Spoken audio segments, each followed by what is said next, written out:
Muito bem, então a nossa lição é de número 7. A Bíblia transforma as pessoas. O motivo é muito simples. O porquê a Bíblia transforma as pessoas. As Escrituras. A Bíblia é esse conjunto de livros, 66 livros. E o que tem neles que são capazes de transformar as pessoas? Por um motivo simples, é que a palavra de Deus ela é viva, e ela é eficaz, e ela tem poder. Então, ao ser vívida, não somente um conjunto de frases, e de palavras e de letras, mas a palavra de Deus é como o próprio Deus. Ela é viva, que Deus é vivo. E tem esse poder eficaz de mexer com o ser humano. De mexer com a estrutura, com o íntimo do ser humano. A Bíblia também é chamado, como os estudiosos chamam, a revelação especial de Deus. Nós temos em mãos, nesses 66 livros, a revelação especial de Deus. Essa revelação especial de Deus, ela revela a sabedoria divina. O que nós temos aí nesse livro, nada mais é do que a sabedoria de Deus. Que privilégio, que honra para nós termos acesso à sabedoria de Deus. E nós percebemos na leitura da Bíblia, da forma especial como Deus se revelou ao longo dos tempos, ao longo das eras, a homens que Ele levantou para transmitirem o seu recado e a sua vontade. Nós percebemos quão grande é o nosso Deus e quão sábio Ele é. E essa sabedoria de Deus exposta, revelada, ela sim convence e transforma o ser humano. Não é a sabedoria humana que transforma o ser humano. Não é métodos humanos que transformam o ser humano. O que transforma realmente uma vida é a exposição, é a revelação da sabedoria divina. Quão Deus é sábio. E diante dessa sabedoria nós nos prostramos, nos humilhamos e reconhecemos o nosso lugar diante dele. Dito isso, meus irmãos, então a Bíblia, ela tem a sua origem, a sua fonte em Deus. Então nós temos em nossas mãos um escrito divino. Ainda que muitas ideologias surgiram ao longo dos tempos e quiseram associar erros nas Escrituras, como o liberalismo teológico, do século XIX, início do século XX, que lançou desconfiança na inerrância da Bíblia, querendo dizer que ela contém erro. Se ela contém erro, então algo se torna complicado para nós. Mas a verdade é que a Bíblia contém um conteúdo inerrante, não tem erros, porque aqui está a sabedoria de Deus. Se ela tiver erros, então a sabedoria de Deus tem erros, tem falhas. E não é isso que nós entendemos, não é isso que estudiosos sérios, teólogos sérios defendem, mas sim que a Bíblia ela é inerrante e infalível no seu conteúdo, porque traz aí a sabedoria divina. A nossa lição, como de costume, ela é dividida em 3 partes. Na primeira parte, nós vamos ver que ela é viva e eficaz, ou seja, ela penetra o coração do homem. Na segunda parte, ela anula os conselhos do mundo, ou seja, ela destrói fortalezas. Nós vamos ver todos esses assuntos.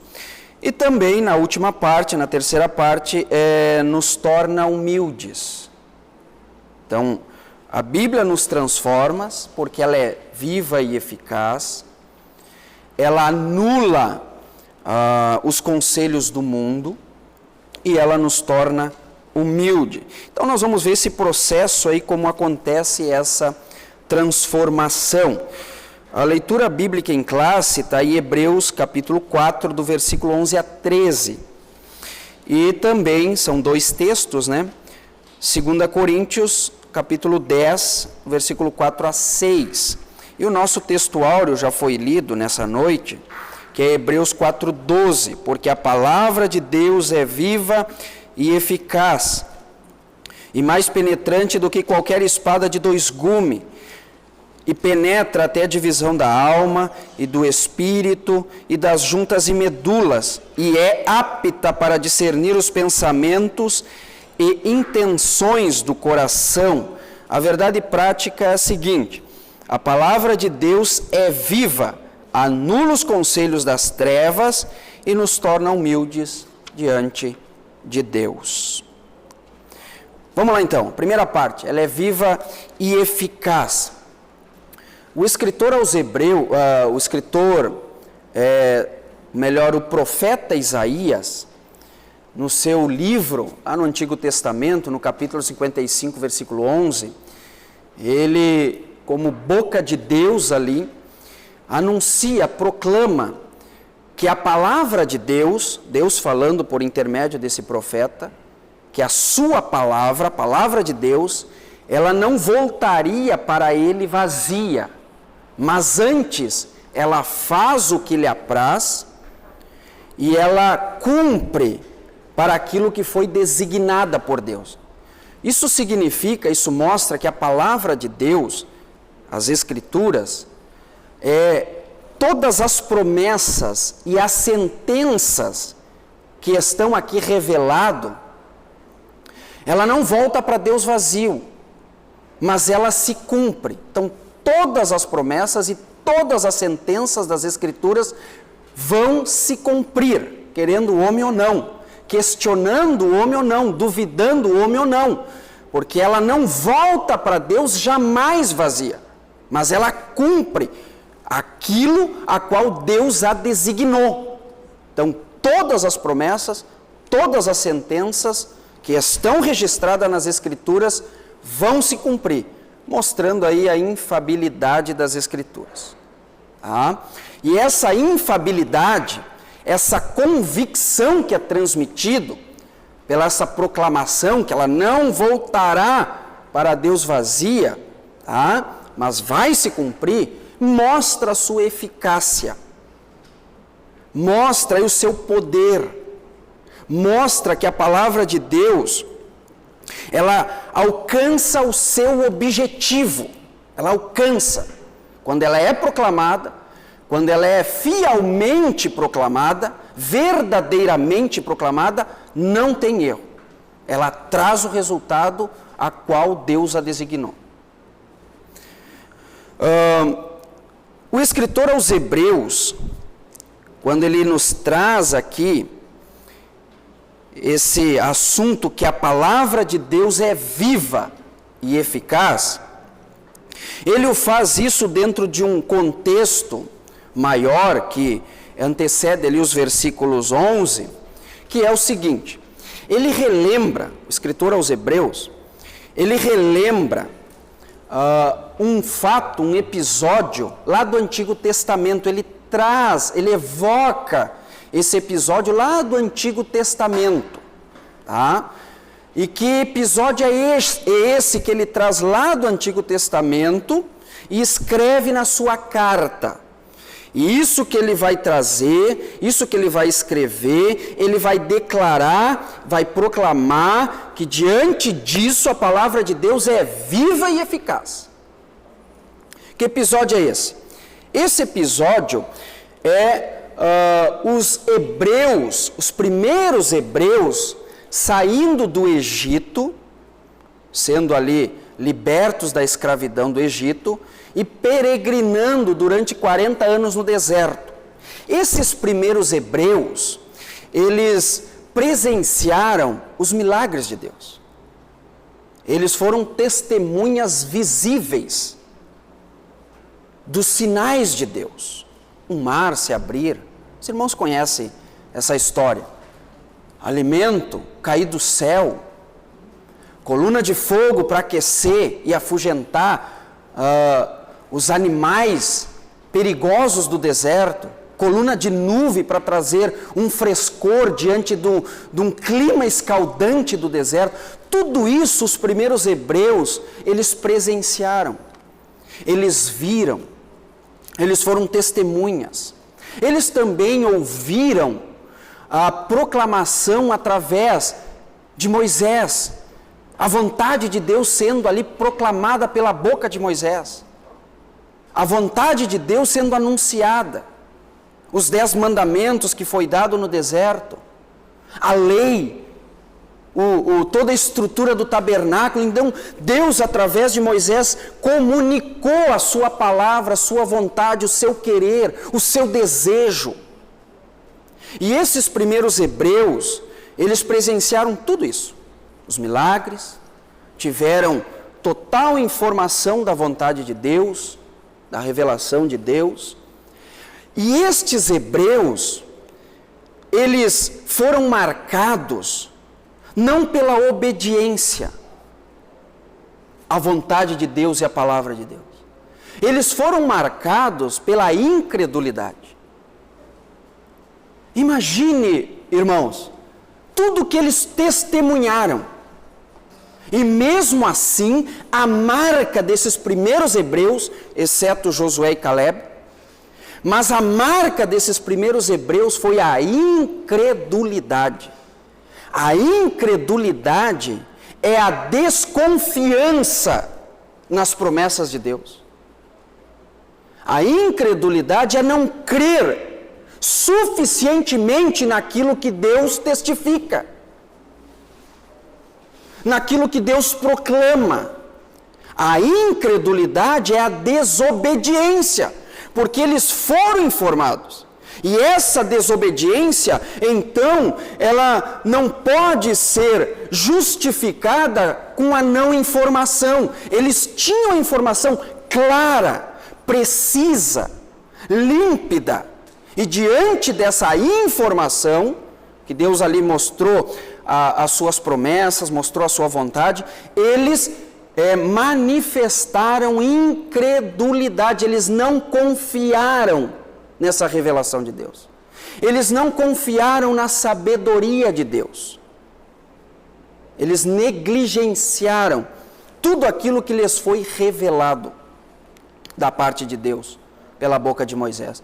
Que é tudo aquilo que nós temos no Pentateuco. Aqueles 5 primeiros livros ali, fazendo uma síntese aqui, de grosso modo, esses primeiros hebreus negligenciaram tudo aquilo ali. Tudo aquilo ali. Os 5 primeiros livros da Bíblia eles negligenciaram. E essa geração foi marcada pela incredulidade, a desobediência à palavra de Deus. Só que negligenciar a palavra de Deus traz sérias consequências. E as consequências que vieram a estes foi que eles não puderam desfrutar da promessa do descanso na terra de Canaã. Peregrinaram 40 anos, mas devido à incredulidade, eles não conseguiram, eles não alcançaram, eles não foram beneficiados com a promessa do descanso na terra de Canaã, na terra prometida. Todos estes incrédulos pereceram no deserto. Só a geração nova que nasceu nesse período de 40 anos, não a geração que saiu de lá, todos pereceram, exceto Josué e Caleb. Mas a geração nova que nasceu no deserto, que não foi incrédulos que nem eles, esses sim entraram na terra de Canaã. Esses sim entraram. Muito bem. Então veja que o escritor aos Hebreus, ele evoca este assunto. É esse assunto que ele traz a lembrança aqui no capítulo 4. É esse assunto, é isso que ele quer trazer à memória. Por quê? É esse assunto que ele traz à memória e mais adiante ele vai dizer: a palavra de Deus é viva e eficaz, mais penetrante que espada alguma de 2 gumes. ao ponto de dividir a alma do espírito, juntas e medulas, e é apta para discernir os pensamentos e as intenções do coração. Por que ele evoca essa história e fala que a palavra de Deus é viva e eficaz? Bom, ele está escrevendo para judeus cristãos ali do primeiro século. Ele está escrevendo para judeus cristãos. Eram judeus que tinham todo esse conhecimento do Antigo Testamento, como todo judeu tem, só que eles haviam se convertido ao cristianismo. Eles, além de serem judeus, eles se converteram à mensagem das boas novas. Porém, esses judeus cristãos passaram a ser perseguidos pelos outros judeus, até mesmo familiares. Quem sabe lá na família, 5 pessoas, um desses se converte, um judeu se converte, se torna cristão, e os outros 4, que eram adeptos do judaísmo, eles não se convertem e passam a perseguir o judeu cristão. É como numa família alguém se torna crente, né? Vira crente, e os pais ou os irmãos que não são crentes começam a zombar, criticar, fazer farra. Então essa pessoa vai sim sofrer uma perseguição. Era exatamente isso que estava acontecendo. Os judeus cristãos estavam sendo perseguidos pelos próprios judeus. E nessa perseguição, muitos daqueles que haviam se convertido desistiram de ser cristão. Estavam recuando da fé, como fala o escritor aos Hebreus. É o recuo da fé. E esse recuo da fé, ele chama de apostasia. E esse é o pecado que nós temos na carta aos Hebreus. Então, quando você lê Hebreus, todas as vezes que aparecer a palavrinha pecado, ali não é pecado moral, de imoralidade. Não está associado a pecado, é relacionado à área moral da vida. Mas, quando aparecer a palavrinha pecado, na intenção do autor aos Hebreus, pecado ali é a apostasia, é o recuo da fé.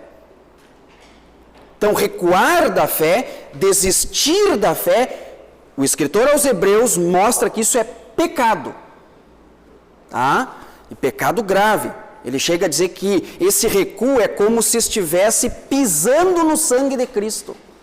Ele diz na sua carta. Muito bem. Então, esses judeus cristãos estavam, mediante essa perseguição, desistindo da fé, recuando da fé, e isso é pecado, e ele escreve essa carta procurando estimular eles a não desistirem do cristianismo. E ele chega aqui no capítulo 4, no versículo 12, e diz que a palavra que eles receberam é viva e eficaz. E essa palavra viva e eficaz, ela é capaz, ela é eficaz, porque ela é capaz de penetrar no coração do ser humano, e lá dentro, lá no íntimo do ser humano, discernir se ali há uma fé verdadeira ou uma fé hipócrita. É isso que significa esses 2 versículos aqui, que ele expõe, que é o versículo 12 e o versículo 13. Porque a palavra de Deus é viva e eficaz. Assim, olhe bem, ela é viva e eficaz e mais penetrante do que qualquer espada alguma de 2 gumes, e penetra até a divisão da alma e do espírito, das juntas e medulas, é apta para discernir os pensamentos, as intenções do coração. E olha o versículo 13. E não há criatura alguma encoberta diante dele, antes todas as coisas estão nuas e patentes aos olhos daquele a quem temos de tratar. Ele traz a história dos primeiros hebreus, que diante dos milagres, que diante da revelação de Deus, lá da lei mosaica que eles tiveram, e aparentemente, todos aqueles hebreus que saíram do Egito, eles demonstraram uma fé em Deus.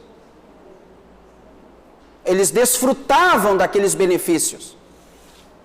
Eles estavam juntos ali, sendo liderados por Moisés. Aparentemente demonstraram uma fé. Assim, o escritor aos Hebreus está mostrando que aqueles que estavam recuando agora no seu tempo, judeus cristãos que estavam recuando, também aparentemente estavam demonstrando uma fé. Mas no fundo, aquela fé que recua é a fé hipócrita. E somente a explanação da palavra de Deus, a pregação genuína da revelação divina, é capaz de penetrar agora aí na sua consciência, no seu coração, nas suas intenções, e descobrir se essa fé que você professa, que eu professo, é verdadeira ou hipócrita. Então, eu não tenho condições.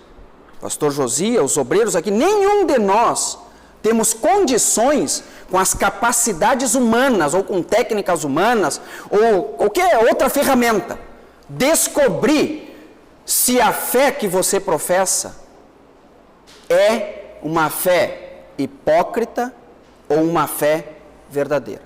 Se é uma fé que recua ou uma fé que permanece. Se é uma fé que, quando é colocada às circunstâncias de perigo, ela se mantém de pé ou ela demonstra incredulidade. Agora, nós não temos essas ferramentas, mas a palavra de Deus tem. Ela é eficaz. Ela é uma espada de dois gumes. Ela penetra. Irmãos, acredito que não foi só comigo, mas tem pregações, tem mensagens, né, Teodoro, que a gente ouve e aquilo vai tão fundo e diz: eu preciso mudar. Às vezes o irmão que está pregando, ele nem sabe. Eu preciso mudar. O que eu venho demonstrado aqui é falso, é mentiroso. Essa minha devoção é superficial, mas diante da palavra de Deus, da eficácia, da autoridade dessa palavra, do poder dessa palavra de penetrar no mais íntimo do nosso ser, ela consegue mostrar se aquela fé é hipócrita, incrédula ou ela é verdadeira. E é isso que o escritor aos Hebreus está mostrando quando ele escreve essa carta. Ele traz a lembrança daqueles que presenciaram os milagres e que desfrutavam ali das bênçãos de Deus no deserto e que participavam ali das cerimônias cultuais, que estavam inseridos num todo. Só que a palavra de Deus, no seu tempo, mostrou a incredulidade deles. Tudo aquilo não passava de um teatro, de uma fé teatral, de uma fé superficial, que não os conduziu ao descanso. E o versículo 11 aqui, desse capítulo 4, diz: procuremos, pois, olha o que diz, procuremos, pois, entrar naquele repouso. Que repouso é esse que o escritor aos Hebreus fala? Tudo dentro do seu contexto. É Cristo. O nosso descanso é Cristo, é estar em Cristo, permanecer em Cristo, viver por Cristo, não negar a Cristo. Esse é o repouso que ele está lá para os primeiros hebreus. O repouso da promessa era entrar em Canaã, mas pela incredulidade eles não desfrutaram desse repouso, eles foram desobedientes. Agora aqui o escritor aos Hebreus no Novo Testamento, ele está dizendo que o nosso repouso é Cristo, o nosso descanso está nele. Não foi ele que disse: vinde a mim, vós que estáis cansado e oprimido, e eu vos aliviarei? Não tem segurança maior, repouso maior do que estar em Cristo. Não tem. Sair dele, negligenciar ele, sair deste repouso, é muito perigoso. E aí, para fechar aqui o versículo 11, ele diz: procuremos, pois, entrar naquele repouso, para que ninguém caia no mesmo exemplo de desobediência.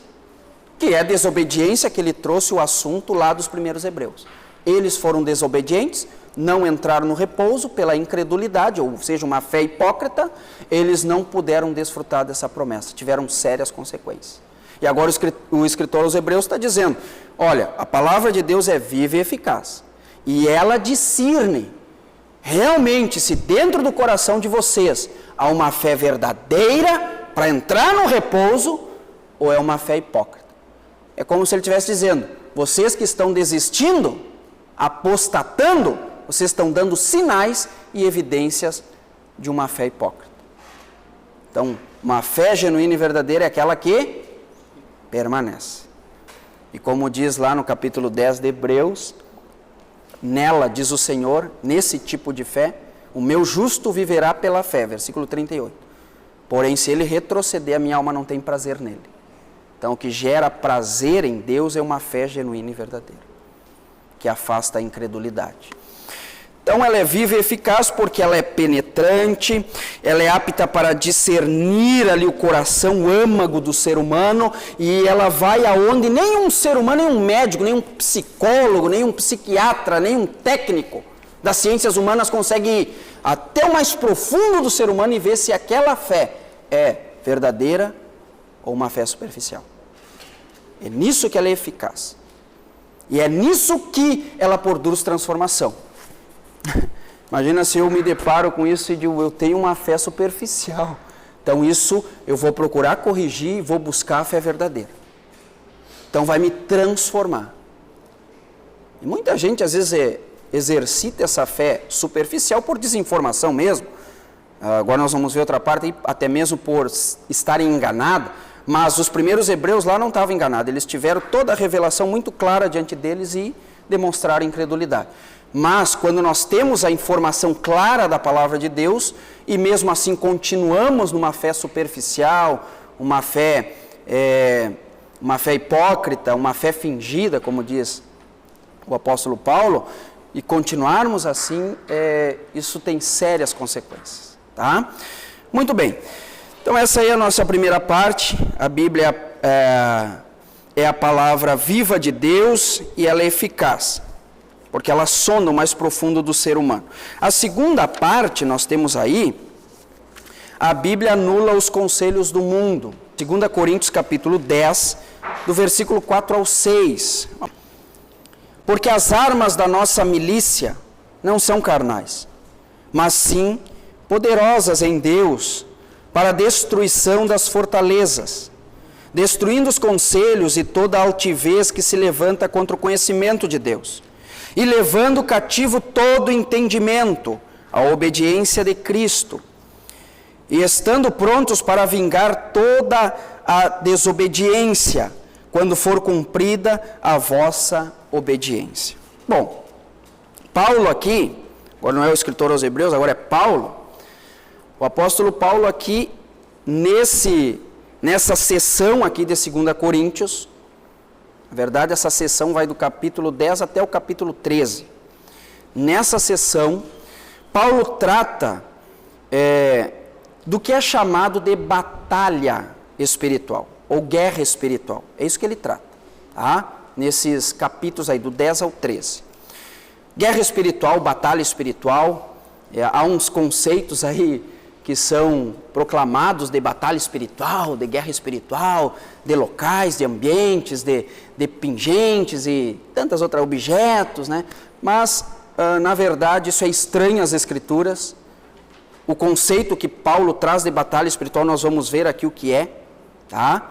E ele mostra que essa batalha é real e que nós temos armas, existem armas para pelejar nessa batalha, tá? Então, nós vamos ver aqui. Onde acontece essa batalha, meus irmãos? Onde é que acontece a batalha espiritual, a guerra espiritual? Ela acontece no campo da mente do ser humano. Aqui. Aí na sua mente acontece a batalha espiritual, a guerra espiritual. Ela acontece na mente.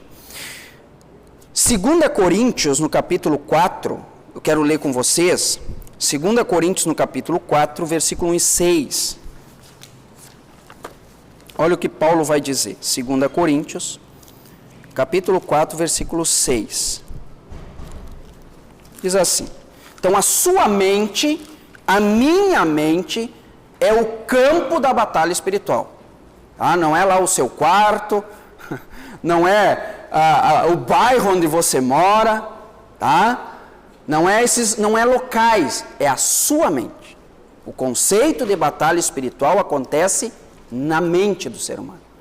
Olha o que Paulo diz aqui em 2 Coríntios, no capítulo 4, vamos ler do versículo 1 até o 6 aqui. Pelo que tendo este ministério, segundo a misericórdia que nos foi feita, não desfalecemos. Paulo está dizendo que ele tem um ministério, um apostolado, que foi dado a ele pela misericórdia de Deus. E ele não desfalece, ele não se entrega, ele não renuncia a esse ministério. Então ele diz, não desfalecemos. Antes, rejeitamos as coisas que, por vergonha, se ocultam, não andando com astúcia, nem falsificando a palavra de Deus. E assim nos recomendamos a consciência de todo homem, na presença de Deus pela manifestação da verdade. Mas, se ainda o nosso evangelho está encoberto, para os que se perde está encoberto, nos quais o Deus deste século cegou os entendimentos dos incrédulos, para que não lhes resplandeça a luz do evangelho, da glória de Cristo, que é a imagem de Deus. Porque não nos pregamos a nós mesmos, mas a Cristo Jesus, o Senhor, e nós mesmos somos vossos servos, por amor de Jesus. Porque Deus que disse que das trevas resplandece a luz, e quem resplandeceu em nossos corações, para a iluminação do conhecimento da glória de Deus na face de Jesus Cristo.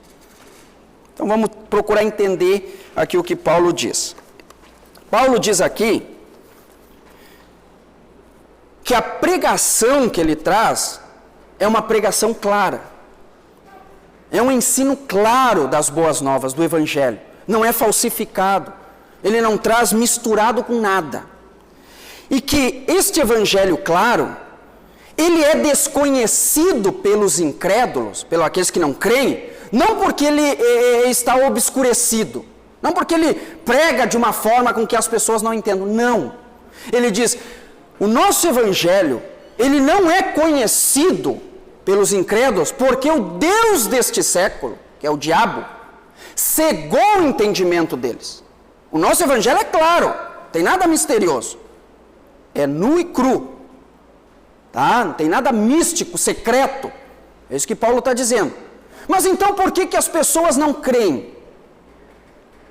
Por que as pessoas então não se prostram diante deste evangelho? Porque o Deus deste século cegou o entendimento dos homens. O que fala o entendimento? A mente, a compreensão. O que o diabo faz? O diabo, ele constrói fortalezas, barreiras na mente das pessoas. É isso que ele faz. Muros. E esses muros impedem deste evangelho claro e simples chegar até ali. Então é no campo da mente que acontece essa batalha. De um lado, o diabo ali colocando fortalezas, e do outro lado está o evangelho limpo e claro. Deus deste século cegou o entendimento dos homens, para que não resplandeça a luz deste evangelho. O evangelho, quando ele chega na vida de uma pessoa, tira essa mente da escuridão e ilumina esta pessoa, como Paulo usa aqui e traz menção lá do que Deus disse, haja luz, e houve luz.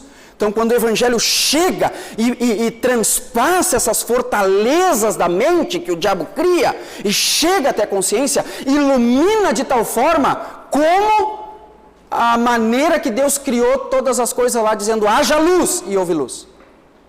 E essas pessoas então, são despertadas. Então se o campo de batalha espiritual é a mente, e o diabo cega o entendimento dos homens, como é que ele faz isso? Como é que ele constrói essas fortalezas? O que são essas fortalezas?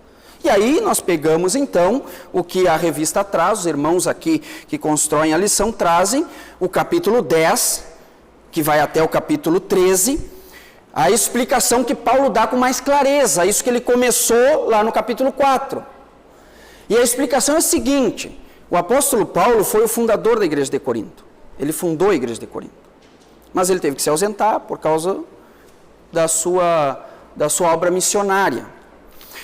E lá na igreja de Corinto, pois que estava uma igreja pronta, a gente não sabe se levantou ali de dentro dessa igreja, ou veio de fora, falsos mestres, falsos líderes, falsos pregadores, ou nasceu ali dentro, ou veio de fora e se introduziu ali sutilmente. E esses falsos mestres, esses falsos líderes, eles, em um período de tempo, eles contaminaram a mente de todos da igreja de Corinto contra Paulo.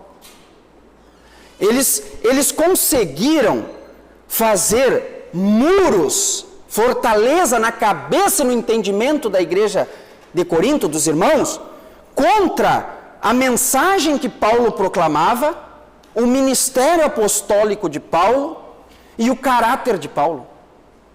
Eles fizeram isso. Então, quando Paulo escreveu 4 cartas para a igreja de Corinto, nós temos só 2. Nós não temos a primeira, 4 cartas. As 3 primeiras são cartas severas. A última, que tem um ar de severidade, mas é a mais branda.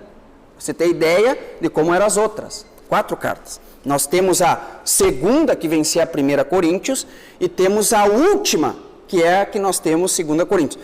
A primeira e a terceira se perdeu, mas Paulo comenta dessas cartas dentro dessas 2 que nós temos no cânon. Tá? Então a primeira carta foi uma carta severa, procurando corrigir isso, essa situação que se gerou em Corinto. A segunda e a terceira, cartas severas. Paulo, ele procura desconstruir tudo isso que os falsos mestres construíram lá na cabeça dos irmãos, essas fortalezas. Veja como se gerou um campo de batalha ali na cabeça de cada um daqueles irmãos. De um lado, os falsos mestres criando fortalezas. Do outro lado, o apóstolo Paulo expondo a palavra de Deus que transforma o ser humano. E ali deu o confronto, cabeça dos irmãos. Na 4ª carta, que é a 2 de Coríntios que nós estamos estudando, nessa 4ª carta, já nós temos evidências que muitos já haviam abandonado aquelas ideias, aquelas astúcias, aqueles muros que os falsos mestres já tinham feito, mas ainda havia gente ali contaminada. Muito bem, mas então o que acontece? Esses falsos mestres, então eles criaram essas fortalezas. E como é que eles fizeram isso? Até Paulo, ironicamente, chama eles de superapóstolos. Paulo, ironicamente, diz, olha, eu não sou então como esses superapóstolos que vocês têm aí. Isso está ali no versículo 11, 12 do capítulo 12 de 2 Coríntios. É assim que Paulo chama esses falsos mestres. Os superapóstolos. Por quê? Porque eles se consideravam maiores que os apóstolos. Eles questionavam o apostolado de Paulo e diziam, não, nós somos os apóstolos. 2 Coríntios capítulo 12, versículo 11 e 12. Olha o que Paulo ironicamente diz, fui nécio em gloriar-me, vós me constrangeste, porque eu devia ser louvado por vós, visto que em nada fui inferior aos mais excelentes apóstolos. Excelentes aí no grego é super. Então, aquele que está dizendo assim, eu fui inferior aos mais excelentes apóstolos, ainda que nada sou, versículo 12. Os sinais do meu apostolado, ele vai defender o apostolado dele. Ele diz, os sinais do meu apostolado foram manifestados entre vós, com toda a paciência, por sinais, prodígios e maravilhas. Paulo está dizendo assim, olha igreja, eu mostrei que eu sou um verdadeiro apóstolo, mas vocês negligenciaram o meu apostolado e estão aí se derretendo, aceitando tudo que os superapóstolos que estão aí no meio de vós dizem. Vocês vão atrás deles. esses superapóstolos. Então Paulo, ironicamente, ele procura desconstruir aquelas figuras maléficas na igreja de Corinto.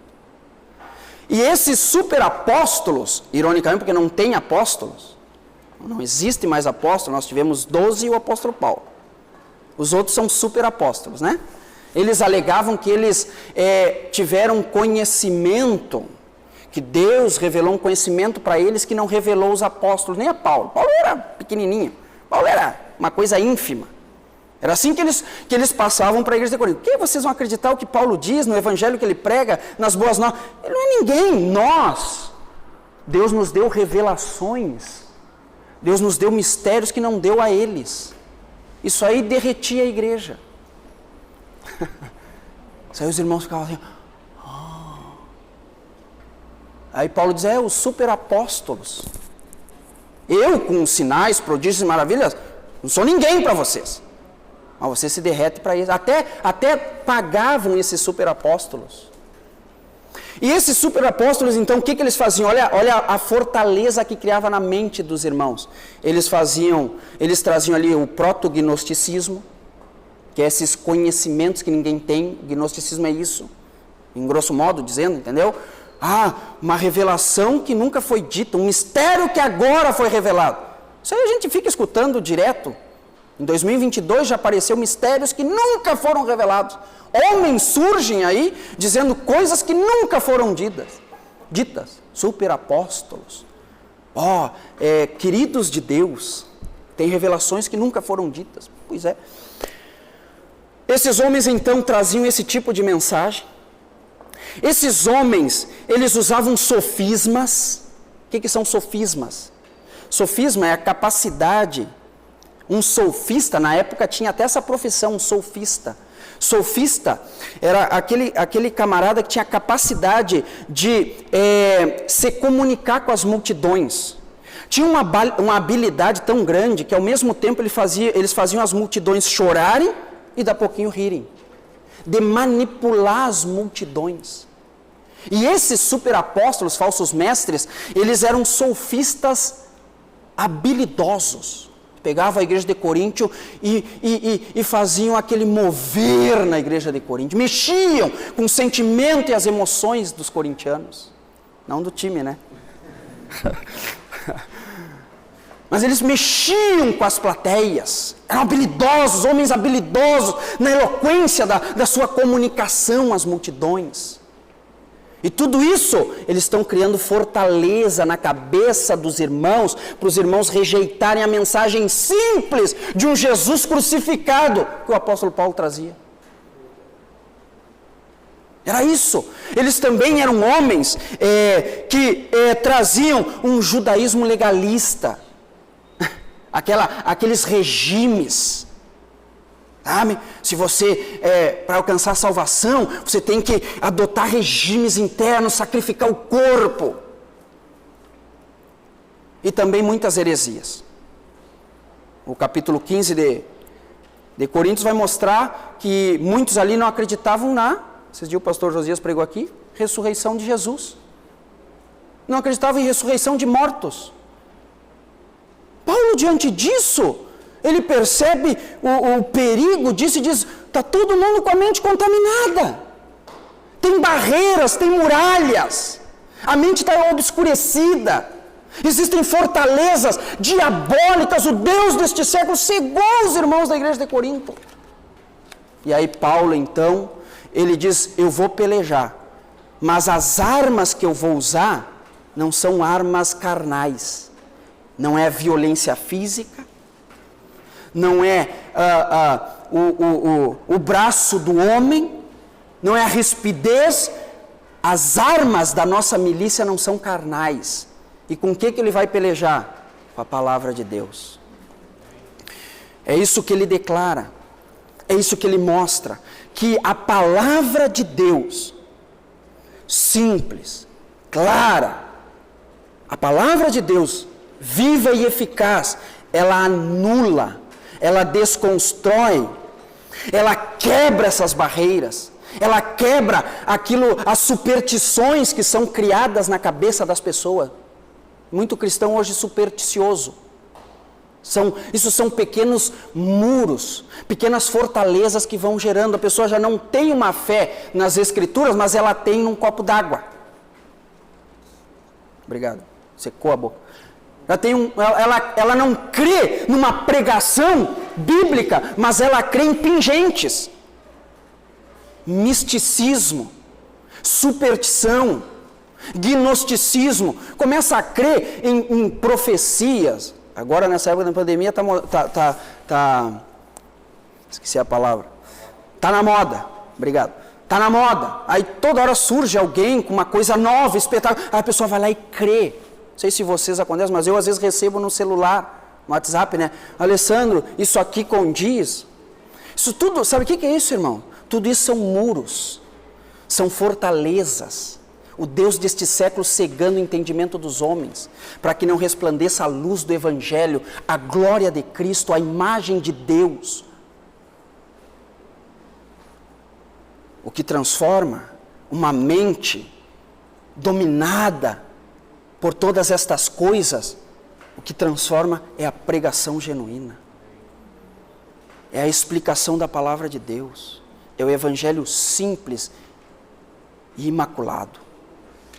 Simples e imaculado. Evangelho que Paulo traz para eles, que Paulo diz, eu vou lutar com vocês, que Paulo amava a igreja de Corinto, apesar de tudo isso, ele amava, ele sabia que ali era uma igreja, ali estavam santos de Deus, ele diz, eu vou pelejar, eu vou tirar todas essas fortalezas da mente de vocês, e esse campo de batalha eu vou ganhar, mas pela palavra de Deus, porque não são ferramentas carnais que vão fazer isso.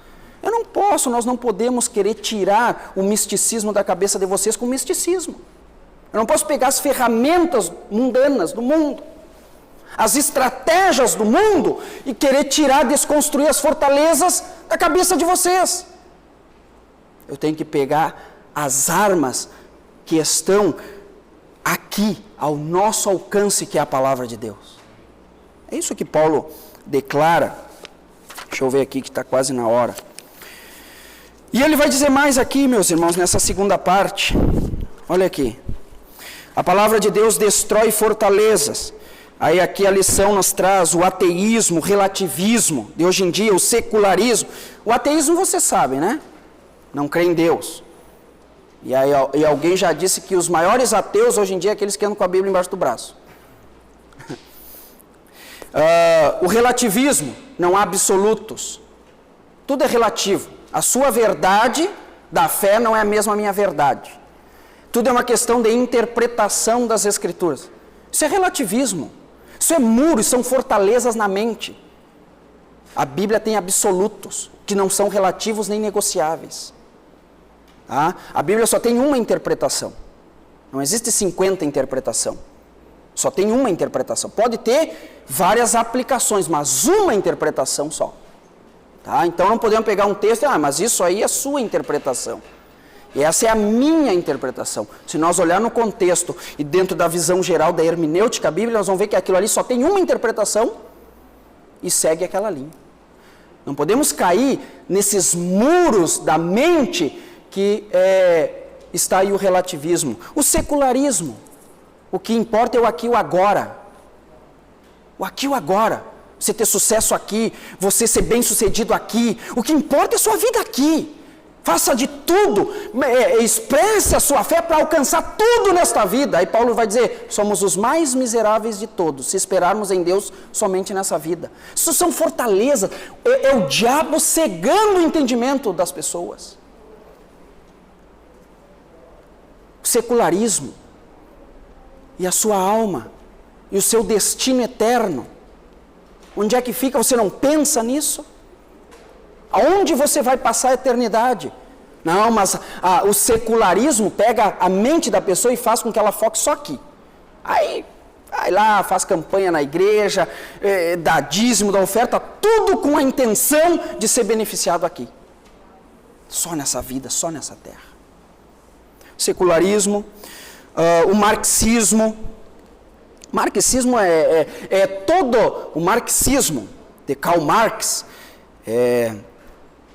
desconsidera todos os princípios judaicos cristãos. Todos.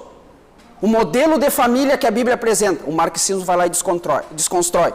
Não, o modelo de família pode ser um pai, uma mãe e uma mãe. Isso aí é um marxismo introduzindo na sociedade. Todos os princípios, todos. O sistema patriarcal, o homem como cabeça da mulher, como cabeça do lar. Aí o marxismo, de forma sutil, ele vem dizer que o homem nada. É o empoderamento feminino. Desconstrói o que as escrituras dizem. Isso é marxismo. O marxismo, ele pega os princípios judaicos cristãos e se opõe a todos eles. Então essa exposição que você vê às vezes na televisão, que é bonito, são falas bonitas, são bem construídas, às vezes estão recheadas de marxismo, procurando com isso fazer fortaleza na mente de vocês. Está muito forte. Muito forte. Aí o que acontece, né, pastor Josias? Aí nós temos um cristão com a mente marxista. Daqui um pouco esse cristão está aqui questionando e se opondo a um sistema patriarcal. Né? E tantas outras coisas. Então nós temos o marxismo, temos as heresias, que aí dá para deitar e rolar. Né? Tudo isso cria e fecha essa mente para a palavra de Deus. Muito bem. Mas aqui no final desse segundo ponto, a Bíblia anula os conselhos dos ímpios. Ou seja, todas estas coisas, a palavra de Deus, ela é capaz, ela é eficaz, ela é poderosa para destruir esses muros aí na mente. Ela é poderosa. Diz aqui a destruição de toda altivez. Porque esses falsos mestres, eles eram orgulhosos. Esses falsos mestres, eles eram soberbos. Esses falsos mestres, eles se achavam superiores à revelação divina. Então eles dizem, a mensagem que Paulo traz, isso é fraquinho. Essa revelação que Deus deu para ele, isso aí é 1%. Nós temos com 99%. Então isso criava esses falsos mestres na igreja de Corinto, esses super apóstolos. Eles eram altivos de espírito, orgulhosos, soberbos. Vocês aí tem só uma aguinha com açúcar de Paulo, nós vamos dar aqui o café engrossado. Mas a palavra de Deus, ela nos torna humilde, ela desconstrói todos esses conceitos, todas estas fortalezas, todas essas ideias. Palavra de Deus. E por fim aqui, a Bíblia nos torna humildes. Lógico, quando a palavra de Deus entra, ilumina nossa mente, destrói esses muros, quebra essas barreiras, nós nos humilhamos diante de Deus, diante daquilo que Deus revelou, diante da palavra de Deus. Para nós, veja bem, irmãos, para nós é suficiente o que está aqui. Eu não quero mais, eu não preciso de mais. O que está revelado aqui é suficiente. Eu me humilho a essa revelação divina. Jesus, o exemplo aqui na revista atrás, Jesus não usurpou aqui em terra, quando estava aqui, ele não usurpou ser igual a Deus, mas ele se humilhou plenamente à vontade de Deus. Então eu recebo a palavra de Deus e me humilho à vontade de Deus. Eu não acho ela pouca, nem pequena, nem insuficiente. É isso. Eu me submeto a isso, Senhor. É isso que tu queres? Eu me humilho diante disso. Essa é a tua revelação? É isso. Eu me humilho. Eu abro o meu coração para isso. Eu faço a tua vontade, Senhor. Você sabia, esse dia eu estava lendo um artigo sobre, já vamos encerrar, senão já estão chegando, sobre essa moda aí da confissão positiva, do determinismo, sabe? E um dos pais da confissão positiva, do determinismo, que é aquela palavrinha que muitos usam, determina, decreta, né? Diz, bota Deus na parede, Quem surgiu com esse conceito do determinismo da confessão positiva foi não sei se ele ainda está vivo, mas foi Kenneth Reagan. E nos seus escritos ele chega a alegar que o cristão não pode orar, não pode dizer seja feita a tua vontade, ó Pai, porque isso é um sinal de falta de fé. Pode dizer isso, seja feita a tua vontade, Pai. Eu gostaria de perguntar para ele como ele interpretaria Jesus no Getsemane, dizendo, se for possível, passa de mim este cálice, mas que não seja feita a minha vontade, mas a sua. Eu saber o que ele ia dizer sobre isso? Que Jesus então ali estava demonstrando uma falta de fé? Irmãos, nós temos que ter a humildade de se sujeitar e se submeter à vontade do Pai. O apóstolo Tiago não nos ensinou que a gente tem que dizer, se Deus quiser. Tudo que eu vou fazer, se Deus quiser. Que seja a vontade de Deus. Então a palavra de Deus, ela é capaz, ela é eficaz de transformar o coração do homem, de desfazer estas muralhas na mente, de desconstruir essas barreiras. A palavra de Deus é eficaz. E o apóstolo Paulo diz, essas são as nossas armas. Essa é a nossa ferramenta. Não são carnais, não são armas humanas. E foi assim que ele pelejou pela igreja de Corinto. E ele teve resultados. Ele escreveu 4 cartas. 3 dessas cartas foram severas. E na última já deu sinal de resultados, que estava apenas um pequeno grupo ali resistindo o seu apostolado. Então isso é sinal que vinha dando resultado. E ele fez isso e ele sempre declarando, com a palavra de Deus, Cristo e esse crucificado. Que Deus abençoe a vocês.